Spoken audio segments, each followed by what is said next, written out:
The frontier world was called Varkesh 9 on the Coalition maps, but most pilots simply called it the Storm Planet.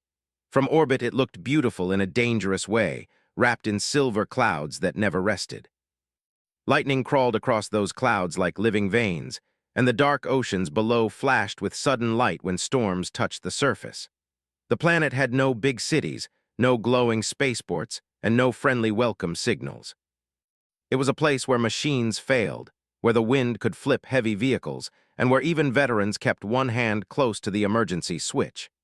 A Coalition carrier drifted above that restless sky, holding its position with steady thrusters. Inside, the halls were quiet but tense. Different species moved past each other with careful distance, each group wearing its own armor style, each speaking its own clipped language. The ship smelled like metal, recycled air, and strong disinfectants. It was a place built for war, even when it claimed to serve peace. In the central command chamber, the alien queen stood like a statue made of sharp angles. She was taller than most humans, with a crown-like ridge along her head and armor that looked as if it had been grown rather than forged. Her eyes were cold, bright, and watchful. She had ruled her empire for a long time, and her name carried fear across half the known systems. Many called her the Unbroken, because no enemy had ever forced her to retreat. She watched the humans with open doubt. They were new to the Coalition, new to the council rooms, and new to being judged by ancient powers. To the Queen, they looked unimpressive, no natural claws. No heavy scales, no armor built into their bodies. Their strength was hidden beneath fabric and metal, and their faces showed emotion too easily. Some of her advisors whispered that humans were adaptable and stubborn, but to the Queen, that sounded like a weak excuse. The strong did not need excuses. When the last council briefing ended, she stepped forward and let her voice fill the room. "So," she said, the translator smoothing her words into clean Coalition standard, "these are the warriors the Coalition chose to praise, soft-skinned. Short-lived, loud." A few alien officers gave nervous clicks and murmurs, unsure if they were allowed to react. The humans did not move much. They had already heard worse in their own history. They stood in a small group, calm, with shoulders squared and hands relaxed. One human stepped forward. He was not the tallest, but he carried himself like someone used to responsibility. His uniform was plain compared to the Queen's armor, and his short hair was streaked with gray at the temples. His name tag read Commander Elias Rook. "Your Majesty," he said, respectful but steady. "We didn't come here to be praised." The Queen's eyes narrowed. "Then why did you come?" "To be useful," Rook answered. "That's what the Coalition needs right now." That made the Queen tilt her head slightly, as if the word useful surprised her. In her empire, warriors existed to obey and conquer. Usefulness was measured in victories. Yet this human spoke as if usefulness meant something broader. An aide activated a hologram display. A map of Varkesh 9 rose into the air, showing jagged mountain ranges, endless storm belts, and a scattering of Coalition markers that blinked and faded. "These patrols vanished in the last 10 days, the aide reported. 3 separate units, different routes, similar outcome. Lost contact, then no recovery signal." The Queen looked at the blinking points and gave a quiet sound that might have been a laugh. "Advanced patrols vanished on a primitive world," she said. "Perhaps they were incompetent." A Coalition captain, a scaled being with gold markings, shifted uncomfortably. "They were experienced, Your Majesty. Their equipment was top grade." Rook studied the map without speaking. He noticed the pattern in the vanishing points. They formed a loose curve, almost like a boundary line. He also noticed something else. The storms were worst along that curve, as if the planet itself guarded it. The Queen noticed his attention and stepped closer. "You see something?" "I see a problem," Rook said. "And problems usually have a reason." "Reason does not matter," the Queen replied. "Only the result matters." Rook met her gaze, careful not to challenge her openly, but unwilling to retreat into silence. "With respect, Your Majesty, the reason matters if we want to survive and stop losing people." The word survive carried weight in the room. The Queen's warriors did not speak that way. They spoke of winning or dying, but the Coalition had different rules. It was supposed to be an alliance, not an empire. Every species had to learn that, even a queen. Another human stepped forward, a woman with a focused stare and a calm voice. "Captain Myra Sato, leader of the human ground team. We propose a joint investigation," she said. Mixed units, human and alien. We land near the last known signal and find out what happened. The Queen's advisors reacted at once. Some hissed in disagreement. Others looked offended. Mixed units meant shared command, shared risk, and shared pride.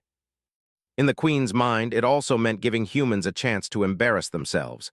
The Queen lifted one hand and the room fell silent.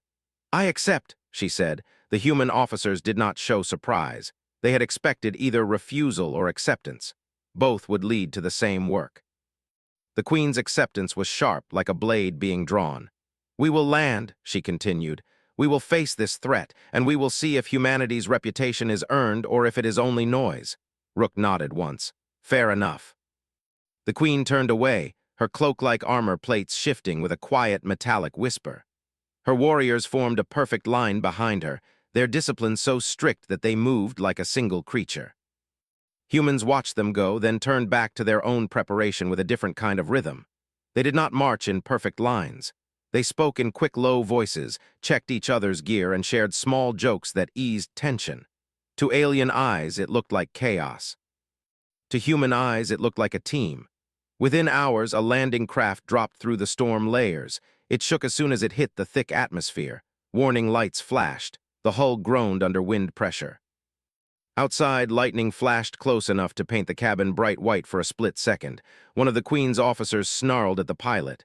"Your craft is weak." The human pilot did not look back. "It's not weak," he said. "It's honest. It tells you when you're in trouble." The Queen sat in silence, strapped into a restraint seat that had been modified for her armor.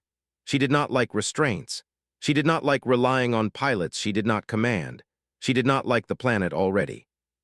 A loud crack echoed through the cabin as the craft hit a pocket of turbulent air. The floor tilted, then righted itself. Several alien warriors gripped their seats.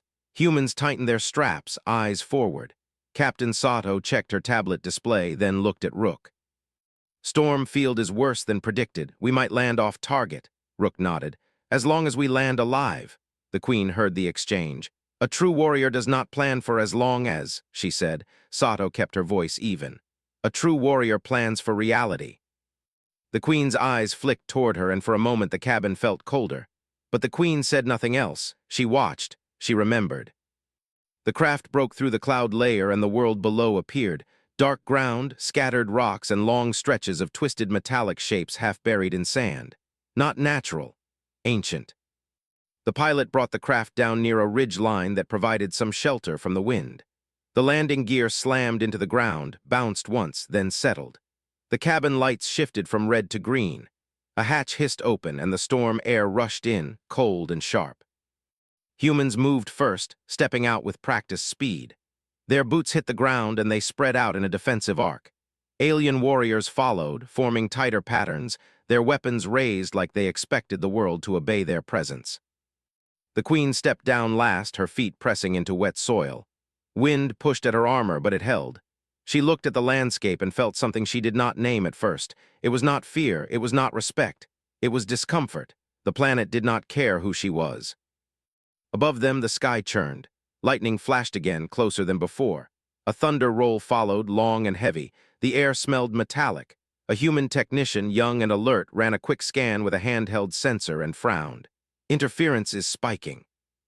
"Our comms might get messy," one of the Queen's warriors snorted. "Weak tools. In my empire, our comms cut through anything." The technician looked up calm. "Then I hope your empire is here to help because this planet doesn't care about our pride." Rook stepped between them before the exchange grew sharper. "Focus," he said. "We're here for answers."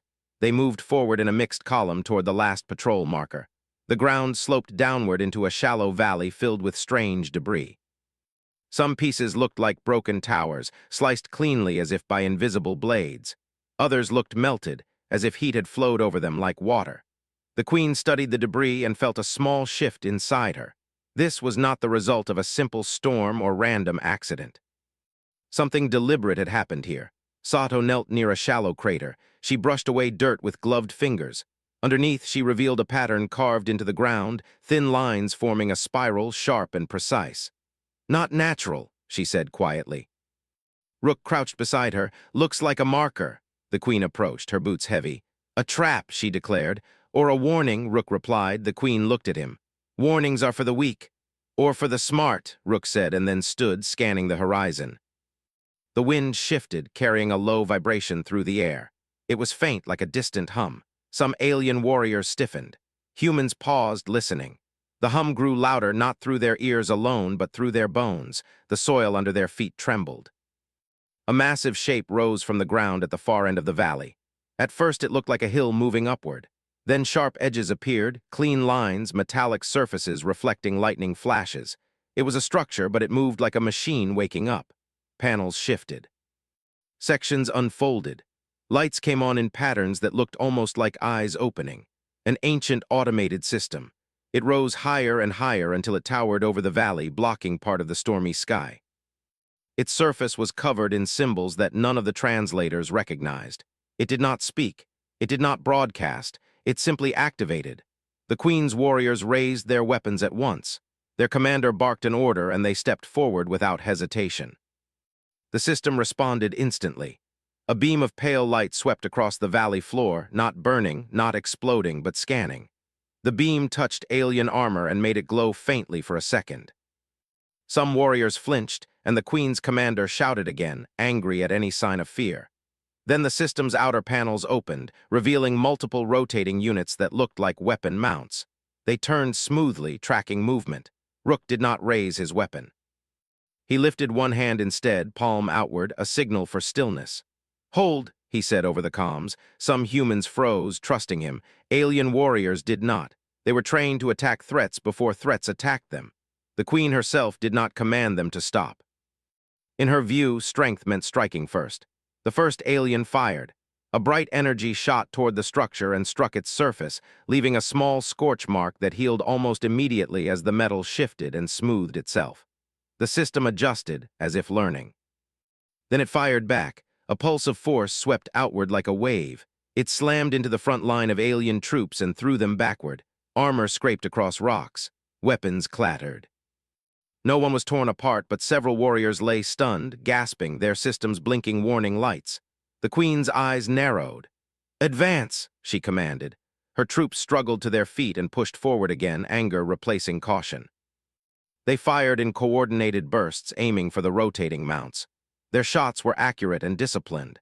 The system moved faster, reconfiguring. Panels slid into place, shielding weak points.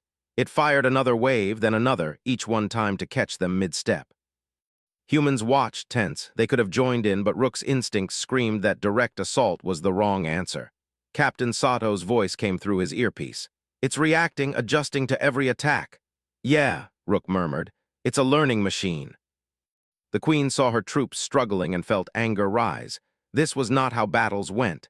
Enemies fell when she commanded it. Enemies feared her presence. But this machine showed no fear, no hesitation, no respect.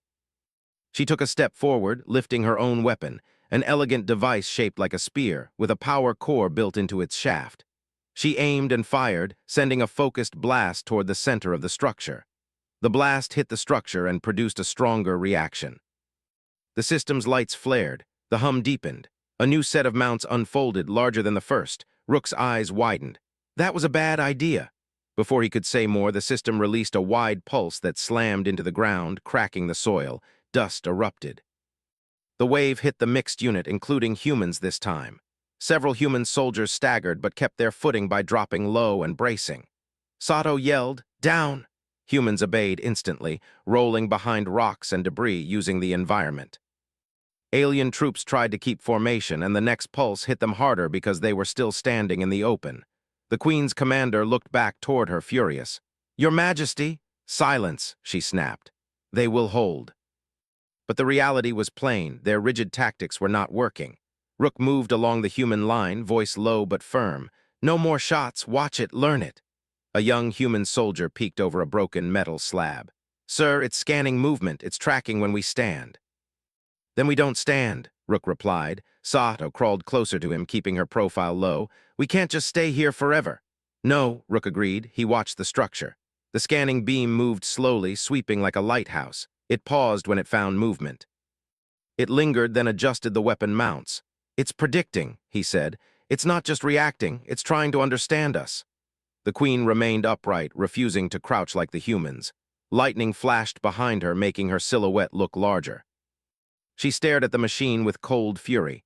"Cowardice," she said, loud enough for several humans to hear. "You hide." Rook looked at her, still crouched. "We survive," he said. "There's a difference." She pointed at the machine. "Destroy it." Sato spoke before Rook could. "If we keep attacking, it keeps upgrading. We need another way." The Queen's eyes sharpened. "You speak like a diplomat." "I speak like someone who wants everyone to go home," Sato answered. For a moment, the Queen looked ready to argue again. Then another pulse hit the valley edge and sent rocks tumbling. One of her warriors cried out as a slab pinned his leg. Two humans immediately moved, crawling toward him. The Queen watched them. They did not hesitate. They did not ask if he was worth the risk. They simply went. Sato shouted, "Cover them!" Humans shifted positions, using debris to block the scanning beam. They threw small reflective panels into the air, forcing the machine to scan false targets. The beam flickered and moved away for a moment. The two rescuers reached the pinned alien warrior and worked fast, using a compact lever tool to lift the slab. Their hands moved with practiced teamwork, one lifting, one pulling. The alien warrior stared at them, stunned.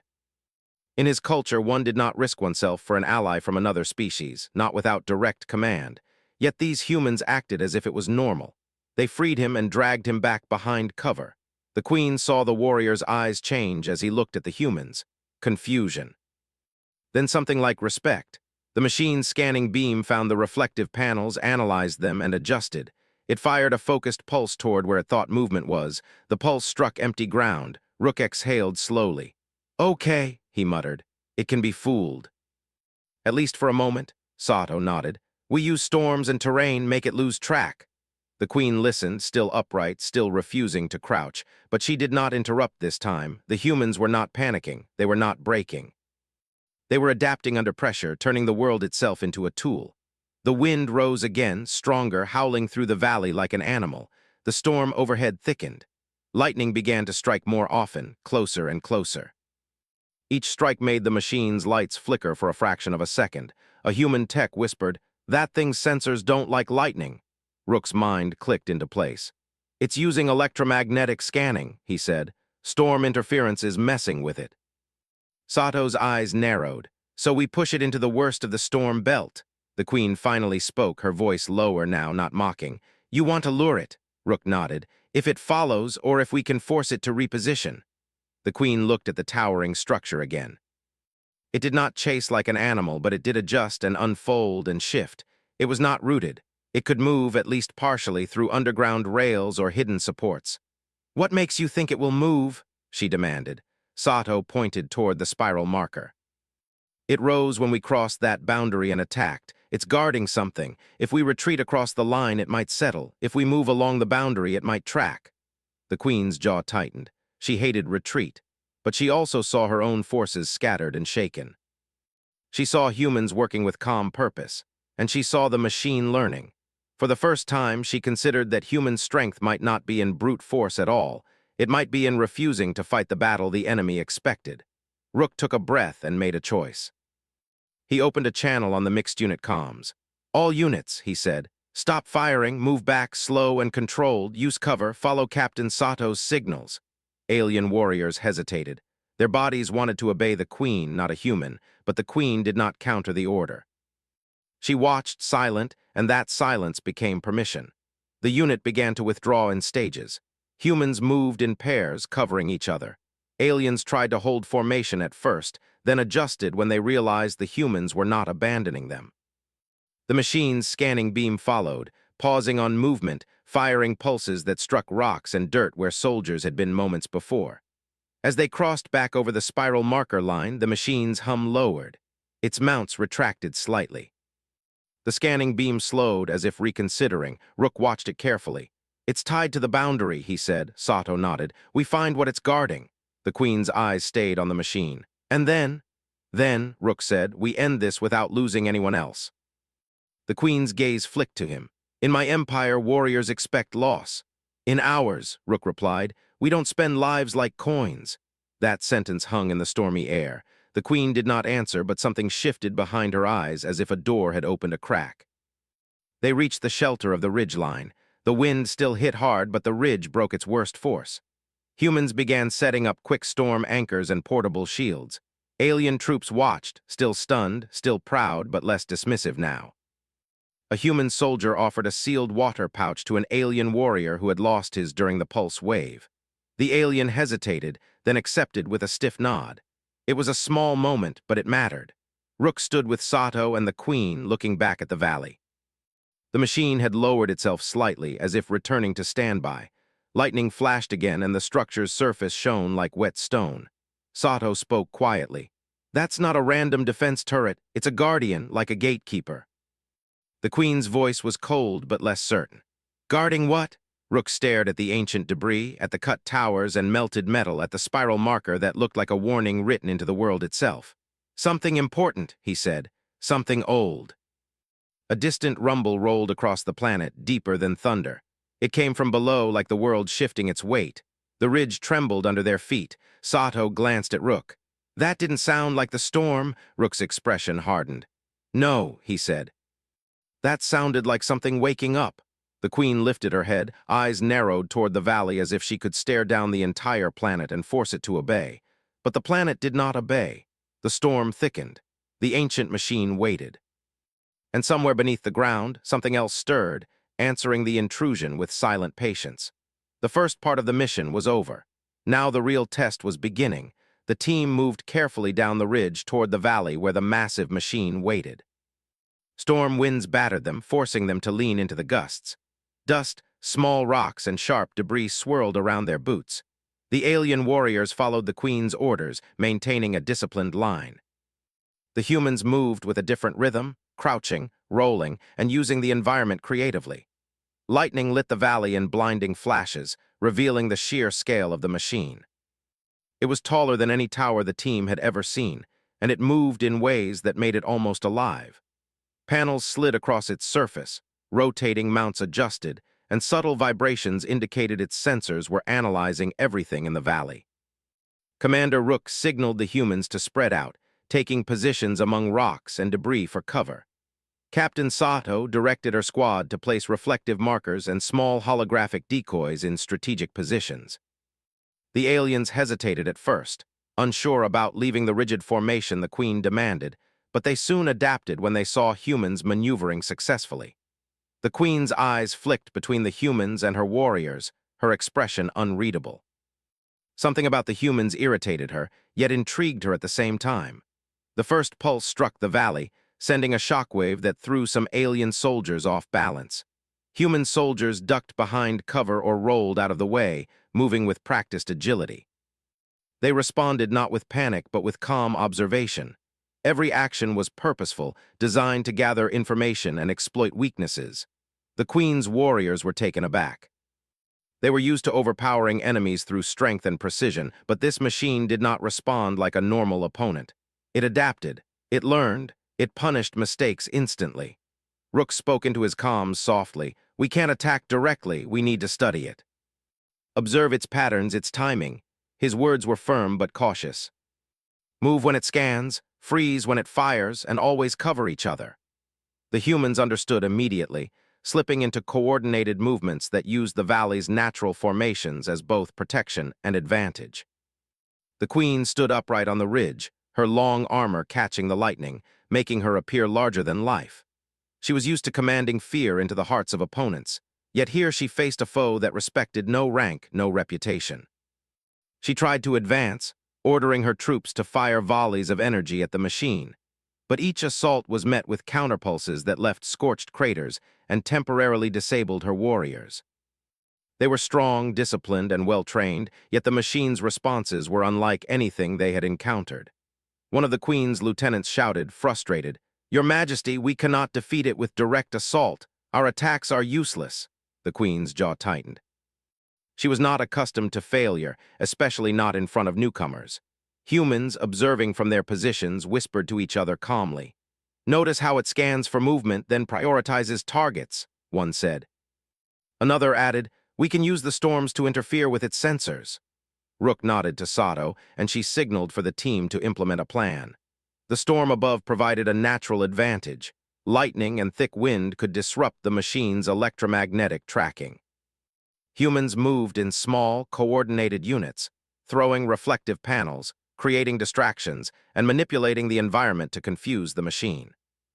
Alien soldiers were unsure at first, hesitating to leave their formation, but eventually, the effectiveness of the human strategy became clear.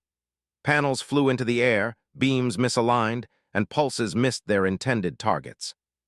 The Queen observed, her initial contempt replaced by a begrudging curiosity. She did not like the humans' methods, they were too unorthodox, but she could not deny the results.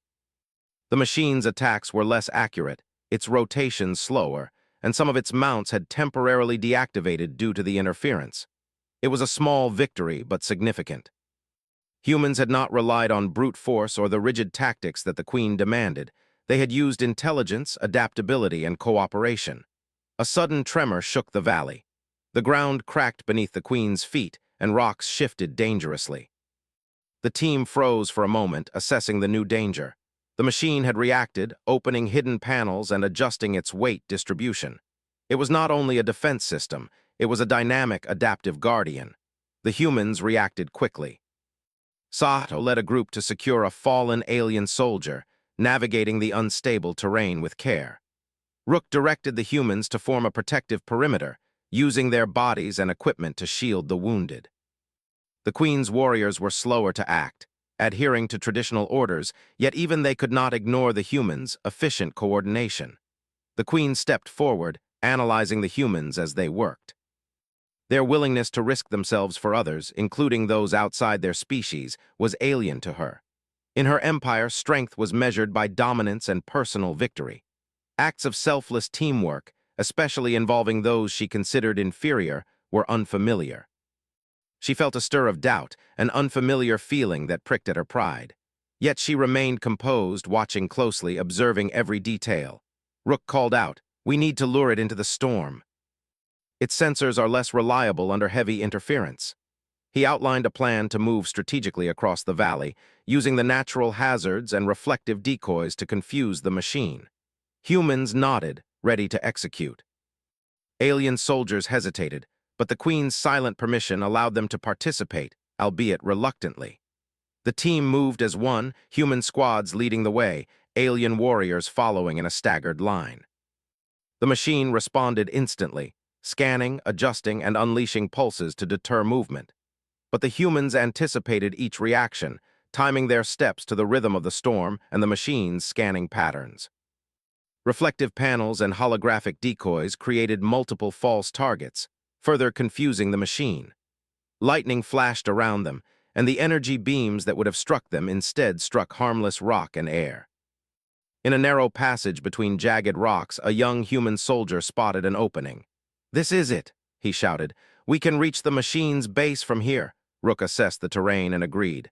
"Move quickly but cautiously. Cover each other." The humans advanced, using low stances and synchronized steps to minimize detection. The alien warriors, initially stiff and cautious, followed when they saw the humans' effectiveness. Even the Queen observed silently, her pride battling with the undeniable truth before her eyes. The machine's outer panels began to shift and rotate aggressively, sensing the intrusion. A beam swept across the valley, missing the advancing humans by mere inches. Rocks exploded under its force, sending debris flying. A pulse wave knocked several alien soldiers off balance, but the humans held firm, rolling and adjusting their positions. Captain Sato's team worked in perfect synchronization, using the environment to their advantage. Each human knew their role, each step measured, each action purposeful. The Queen could not help but notice. Their strength was not in their weapons or armor, but in their coordination, adaptability, and quick thinking. At one point, a young alien soldier became trapped under a fallen boulder. Two human soldiers immediately moved to free him, working quickly with compact tools to lift the rock. The Queen watched, tense and silent. This act of selflessness for a member outside their species was beyond her understanding, yet it was effective. The soldier was freed, and the team continued forward, their momentum intact. Rook assessed the machine's reactions and spoke into his comms. "It's adapting faster now. Each attack we make teaches it, but each move we make also exposes weaknesses if we coordinate well. Keep the rhythm and don't panic." His voice was calm, measured, instilling confidence in the humans. Alien soldiers were still unsure, but they began to mirror the humans' cautious, adaptive approach. The queen realized that her rigid approach, while powerful in her own empire, was less effective here. The human strength came from flexibility, observation, and teamwork, qualities she had never valued highly. She studied their actions closely, noting how each person responded to changing circumstances.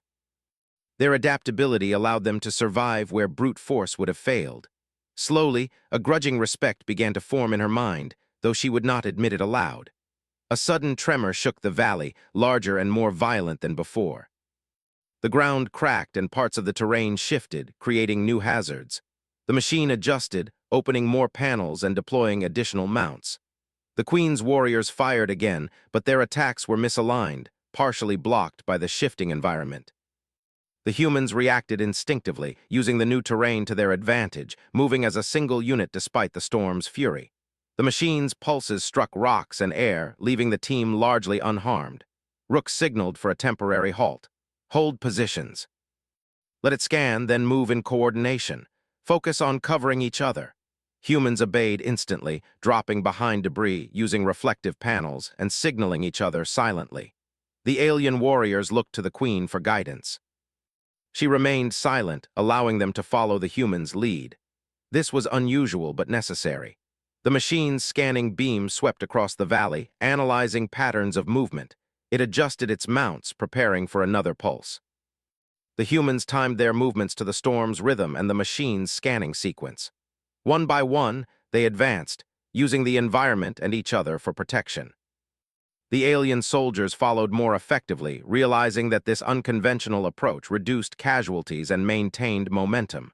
Rook assessed the machine's base from a distance. "We're close," he said, "but it's still learning. Every step we take teaches it about us." He looked at the Queen. "If we push recklessly, we lose the advantage. We need patience, observation, and teamwork." The Queen studied him, realizing that these humans, despite their lack of physical dominance, possessed a form of power she had not encountered before. They were not strong in the traditional sense, but their unity, adaptability, and courage allowed them to face a threat that would have crushed even her most disciplined warriors. A sudden flash of lightning struck the valley near the machine, temporarily blinding its sensors.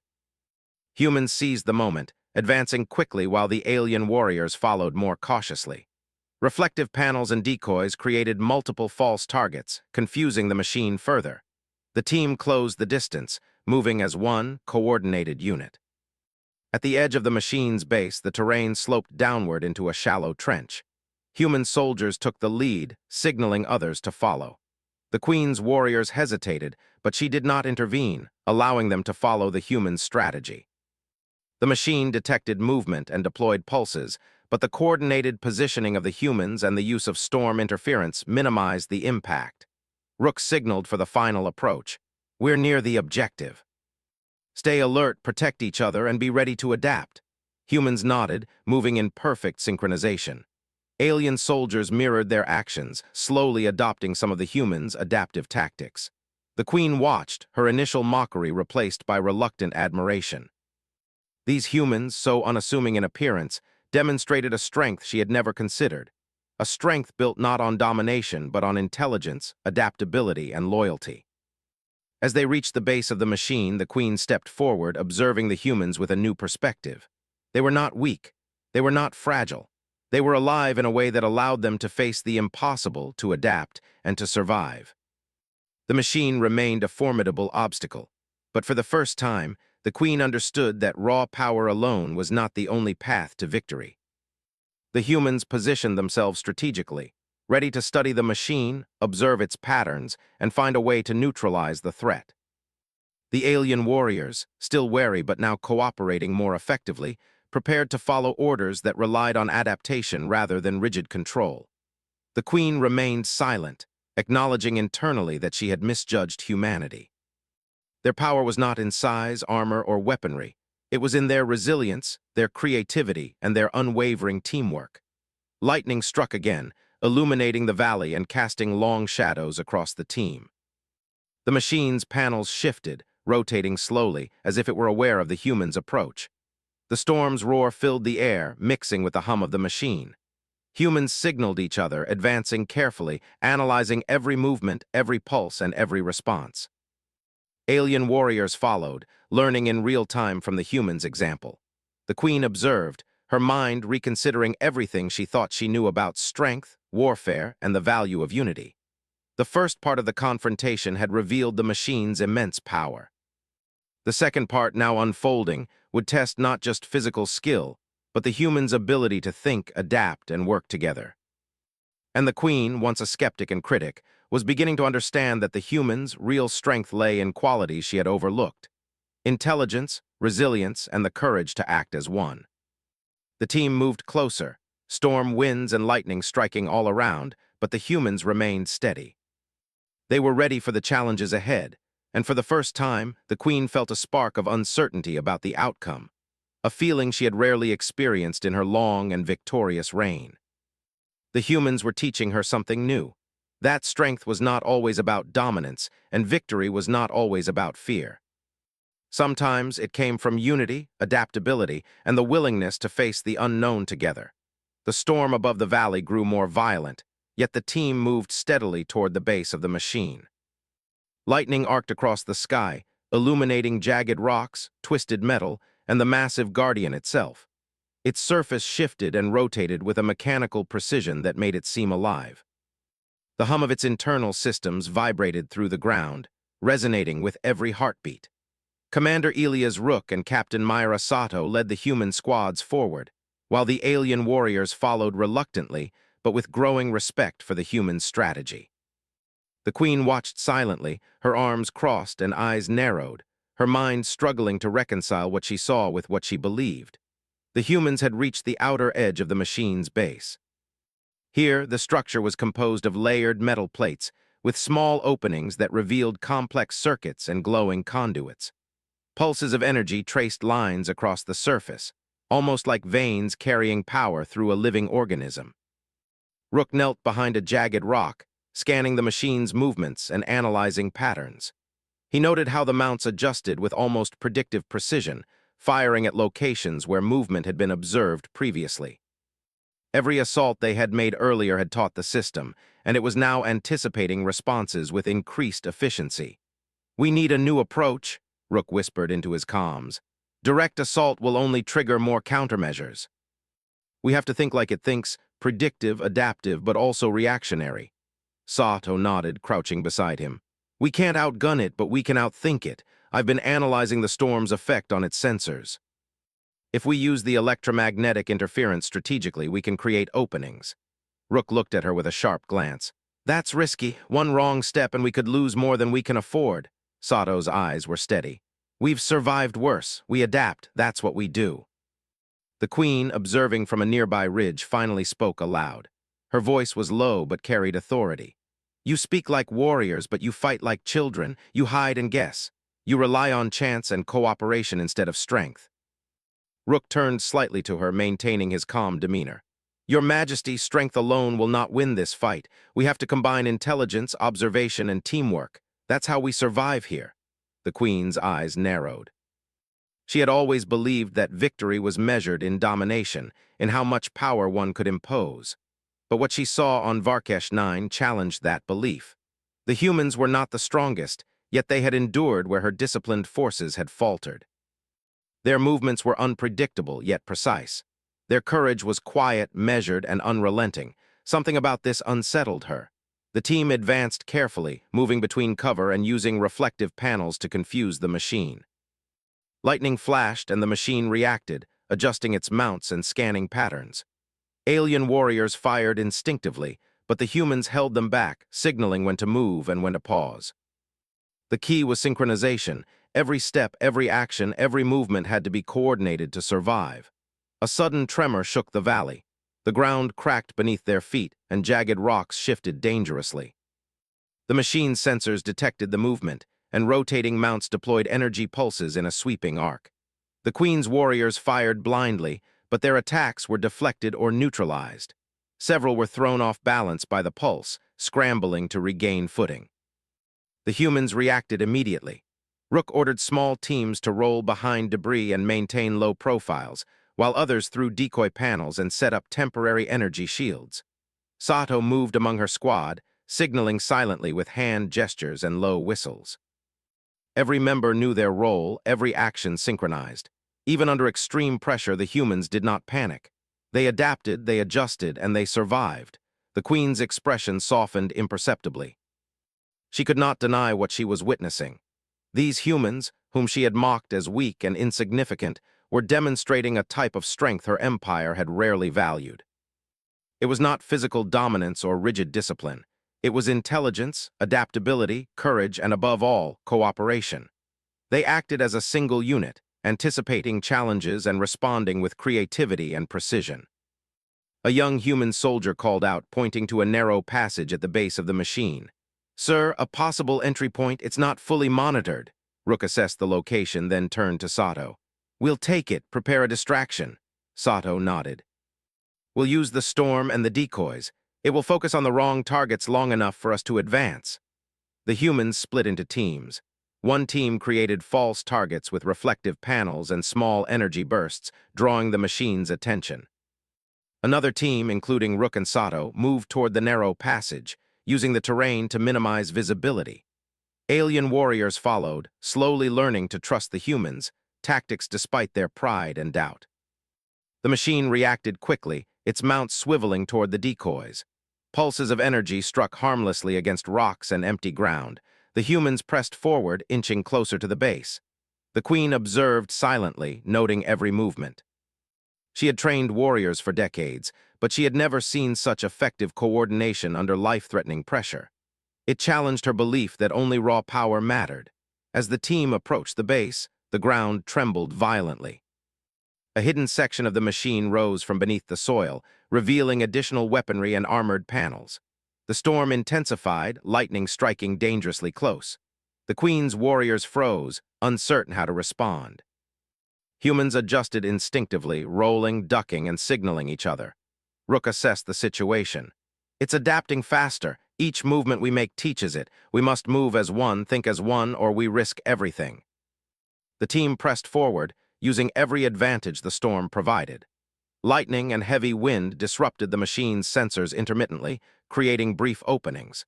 Humans and aliens moved in synchronized steps, advancing while avoiding direct confrontation. The Queen noticed the humans' patience and careful planning, qualities she had not valued but now understood were critical. At the base, a complex network of conduits and panels formed a circular pattern. Energy pulses traveled along the lines, indicating that this section was a central control node. Rook whispered into his comms, "This is it. Disabling this could shut down the defense mechanism, or at least slow it long enough for us to understand its purpose."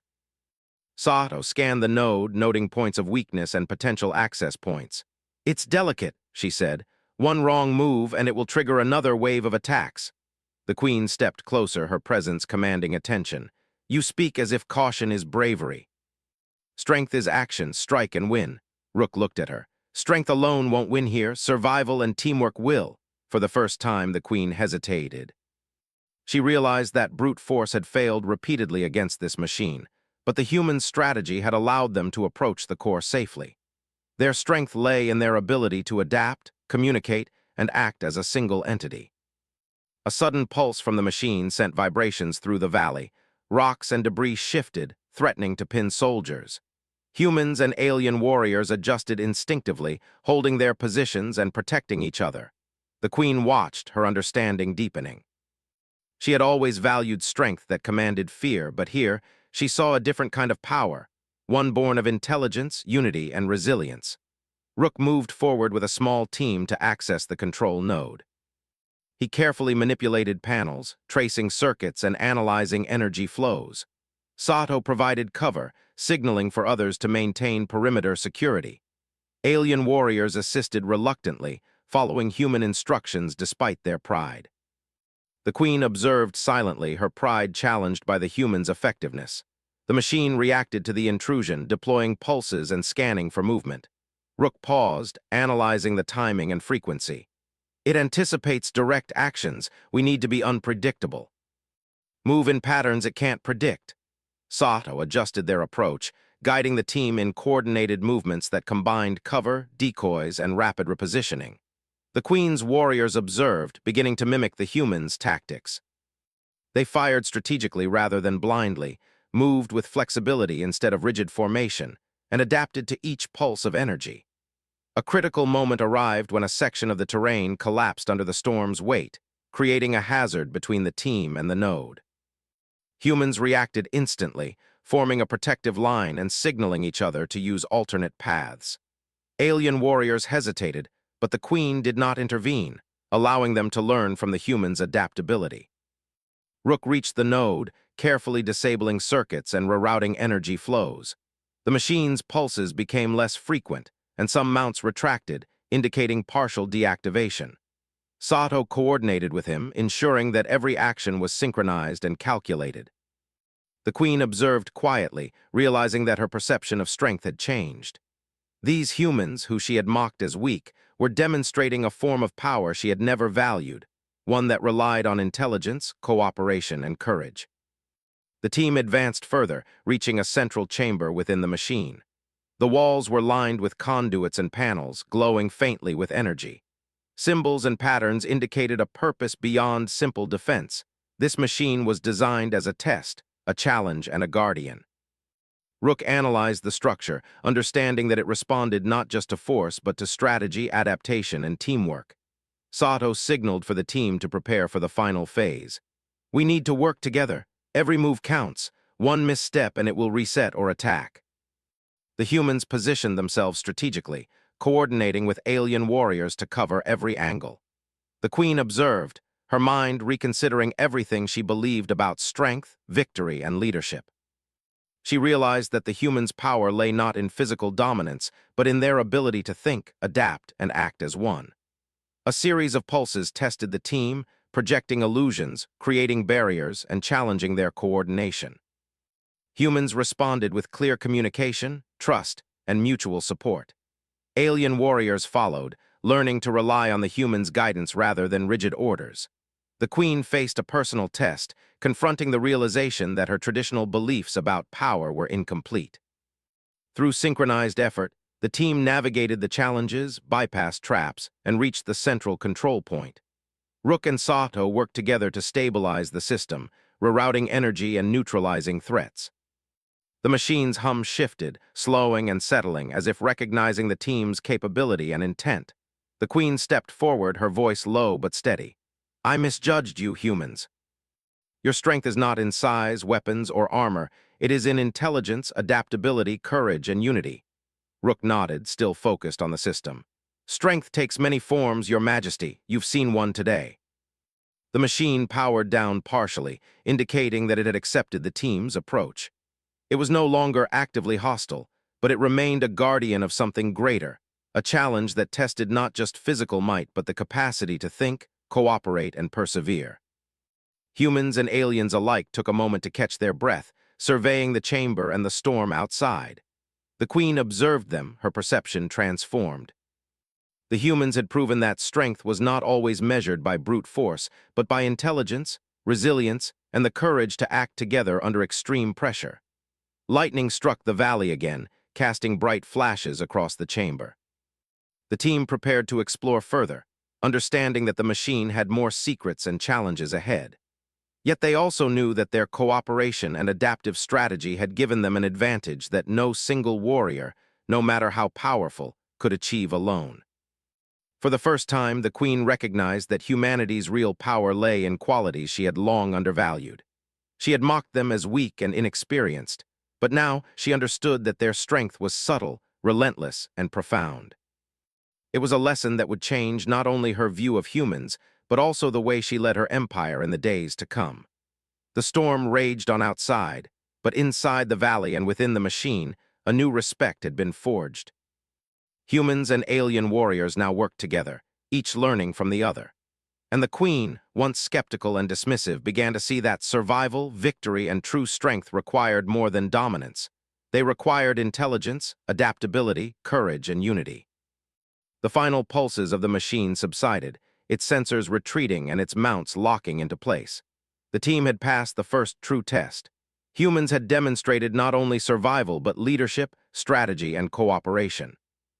The Queen had observed, silently acknowledging that she had been wrong to underestimate them. Their victory was not loud or flashy, but it was undeniable. Commander Rook and Captain Sato exchanged glances, silently communicating their relief and the quiet satisfaction of success. Alien warriors began to adapt fully, following the humans' methods of observation, flexibility, and teamwork.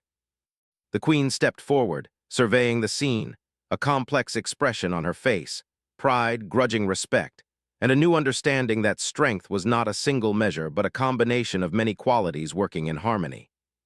The storm continued to rage, yet the humans remained steady, a testament to their adaptability and courage. They had faced the impossible and emerged stronger, proving that their power lay not only in weapons or numbers but in their ability to work together, think creatively, and act with purpose. The Queen, observing silently, began to reconsider the principles she had long held. She had mocked humans, underestimated them, and dismissed them as weak. Yet here they were, demonstrating a type of power that even she could respect. The realization was humbling, and for the first time she questioned the notion that domination alone defined strength. The team's next steps would take them deeper into the machine, uncovering its secrets and the purpose of its creation. Yet the first victory had been won. Humanity had proven itself capable of surviving, adapting, and leading in the face of a threat that had humbled even the proudest alien warriors. The Queen observed, silent and contemplative, as the humans and aliens prepared for the next challenge. Their cooperation, ingenuity, and courage had reshaped her understanding of power and strength. In this moment, she realized that she had been wrong to dismiss them. Humanity's true strength lay not in dominance, but in unity, intelligence, and the unwavering will to survive. And with that realization, a new respect was born, a respect that would guide future alliances, reshape interstellar relationships, and ensure that humanity's reputation as adaptable and resilient warriors would echo across the galaxy.